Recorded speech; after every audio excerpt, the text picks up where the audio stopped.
गुरुजी स्थान के मुख्य द्वार पर खड़े थे और स्थान पर बैठे लोग एक एक करके गुरुजी को अपनी समस्याएं बता रहे थे और गुरुजी उन्हें आशीर्वाद दे रहे थे। तभी वहां एक महिला आई और गुरुजी से कहने लगी कि उसने अभी अभी शॉलों का नया कारोबार शुरू किया है।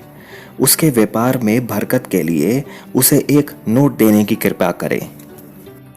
गुरुजी ने अपनी पैंट की पिछली जेब से पर्स निकाला, खोला तथा उसमें से 20 रुपए का एक नोट आशीर्वाद के साथ उसे दे दिया।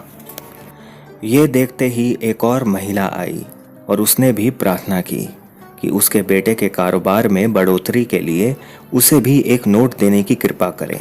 गुरुजी ने उसी पर्स में से 20 रुपए का एक और नया नोट निकाला तथा आशीर्वाद के साथ उसे भी दे दिया।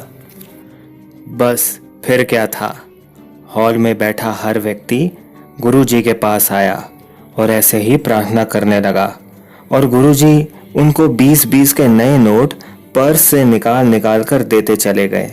सौभाग्यवश उस समय मैं गुरुजी के पीछे खड़ा ये सब देख रहा था।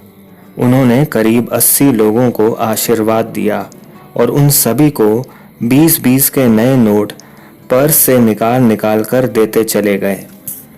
जब मैंने सीताराम जी को इस बारे में बताया तो वे बोले, 20 के नोट के साइज के हिसाब से 80 नोट गुरुजी के पर्स में आ तो नहीं सकते, जबकि गुरुजी पर्स को भी मोड़कर जेब में रखते हैं।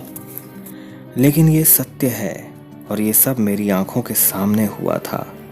मेरे सामने ही उन्होंने पर्स को जेब से निकाला, खोला और उसमें से एक एक नोट निकालते और देते चले गए।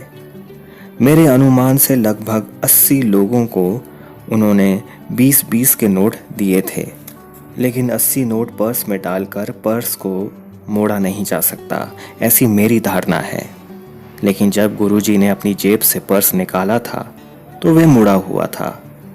जिज्ञासावश मैंने जब गुरुजी से पूछा तो उन्होंने मेरी बात को उड़ा दिया और कहा, बेटा जी, मैं किसी को भी ना नहीं कह सकता और मेरा पर्स कभी खाली नहीं रह सकता।